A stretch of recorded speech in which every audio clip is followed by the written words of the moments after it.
So at the Game Awards last year, Jeff Keighley had this big reveal at the end, this big surprise that he was very excited to show to everyone, and that game was Highguard. Now, this video, I kind of want to do something a little different. I got some notes down here, and I kind of just wanted to go over some bullet points about the game. I did get to play it for about 2 hours almost. Got enough to sort of get my first impression on it. So first I want to start off with the pros because I got a lot more cons. Good things I got to say about the game. Starting off, the gunplay feels very fast and snappy. You know, I can relate it to Apex. It feels a lot like Apex, which makes sense. You know, it was made by past creators of Titanfall, Apex Legends. The ADS time and everything like that feels pretty responsive and quick. No matter what weapon you use. So that kind of brings me on to my next point. The HUD is very clean, and by that I mean very sharp, minimalistic, shows everything you need as for, you know, your health, your armor, your weapons you're carrying, and the ammo, obviously.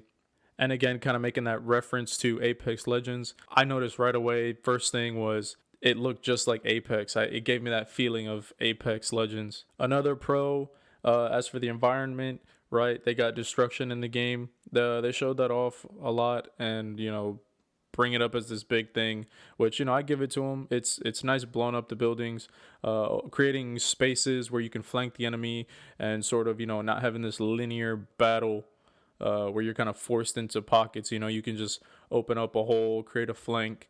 If they're hunkered down in a room pretty well, you can just blow up the ceiling. So it adds for a very dynamic and I would say fun gameplay for the most part when it comes to shootouts. Now, another pro is the character designs. Sort of looking at the poster child, which is Atticus, you know, you get this impression of, oh, the character design isn't going to be all that well or impressive just based off him. I would say he's probably one of the lowest aesthetically pleasing characters to look at, which is kind of odd that they put him as sort of the face of Highguard, right? There's a lot of characters in here that look really, really good.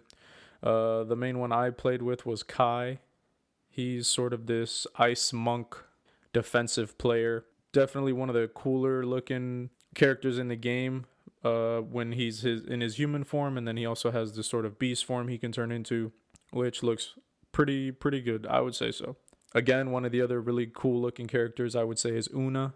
Una is sort of this attacker, assault type character, but just overall the character design looks really, really good.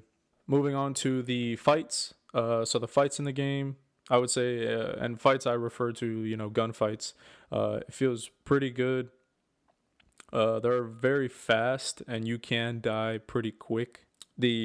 So talking about that, the respawn times are pretty fast as well, and it keeps the action moving. You know, when you're having these open field battles, you can get into gunfights, you'll die, you'll respawn at your base, hop on your mount, and it gets you back into the fight pretty fast. You know, it's very helpful. I would say the mounts is also a plus in this game. A pro I put down here in my notes is the music. Now it's nothing amazing, but I feel like for this sort of theme, the music is decent. It's serviceable for what it sounds decent, and I think personally it goes good with the world. It's just nothing special really. Another pro, when the game launched, they gave the battle pass, which is called War Chest in this game, completely free. So, you know, I thought that it's a decent gesture, but if the game isn't sufficient enough to keep the players, then I don't think doing that will matter. So speaking about player base, that kind of brings me into my first con. I'd like to start off with the maps. The maps are okay. I think there's 4 or 5 of them in the game. They're meant for 3v3 matches.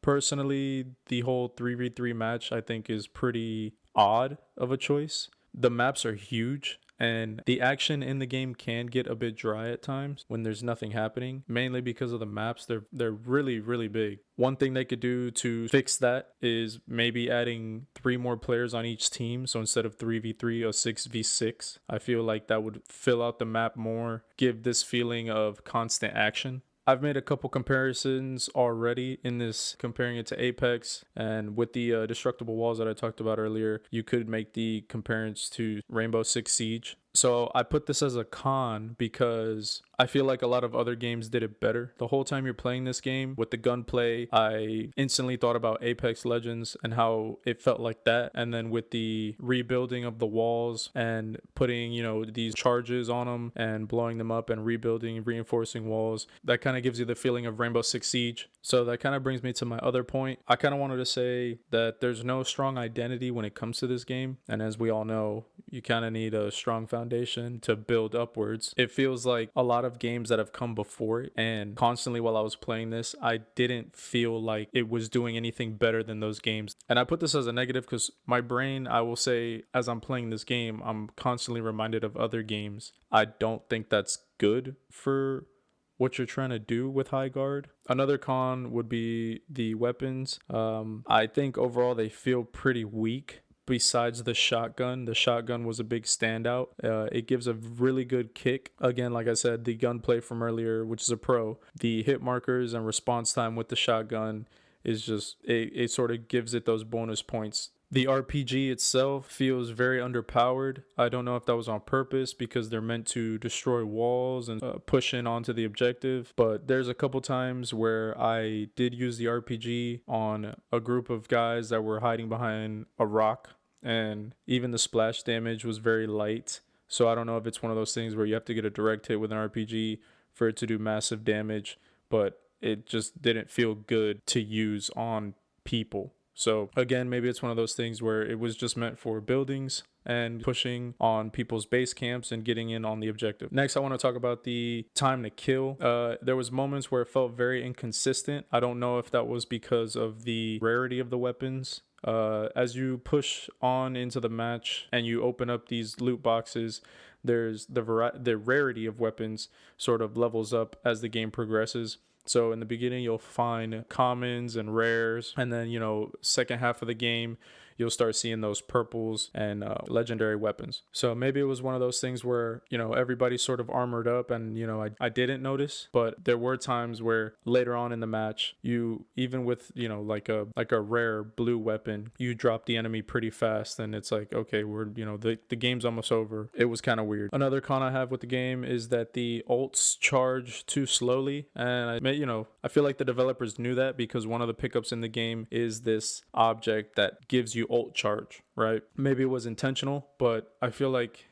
during the whole match, if both teams are pretty balanced and you're going back and forth, you'll probably get your ult once or twice. Personally, I think that's one of the high points of the game is when you have your ult, especially in hero shooters, right? You want to get that off and get the maximum amount of kills or, damage done on the field. So when you sort of limit it, have people, sort of taking forever to get their ults, even if you're playing pretty good and getting kills, doing things that should boost it pretty fast, that's sort of a hindrance. It's a low point. It's not something that brings fun to the game. Talking about weapon rarities, like I said earlier, I put it as a con here because in this game, weapon rarities don't feel necessary. Maybe like the whole loot box system in general, like it should just be taken out completely and just have loadouts, have weapon customization maybe before you load in or on the main menu. Resource mining in this game, so there's a phase before you start your fight where you're sort of gathering these blue crystals, and they're a resource you can use to trade with the trading guy in the game, and he'll give you weapons of different rarities, armor for your body and head, and he'll also give you ammo. The resource mining feels pointless because it's sort of taking time away from the match to just run around the map and gather crystals that me personally, I didn't find myself using too much. There's a lot of moments where at the end of the game I have 40 plus crystals and I didn't spend it on a single thing because I didn't need to. There's a lot of loot boxes and stuff around the world to where resource mining just doesn't feel relevant. The main thing I could say I did use it was for rocket ammo. Overall, the game feels really boring. I'm not too sure what they could do to sort of get the gaming community to change their mind about that. Right now, at the time of this recording, the player base on SteamDB is sitting around 12,000. Now I know SteamDB isn't end all be all, but it sort of shows a trend that console players typically will end up following. I think the devs working at Wild Tales, if I'm not mistaken, that's the development team name. I think they got a lot of work ahead of them, and it really relies on the content that they're bringing, because one game mode is not really gonna cut it. It's not gonna keep people interested for a long time. I think, if I'm not mistaken, I think they do have a roadmap coming out, or they have released a roadmap that's showing everything coming out later on in the year. At this point,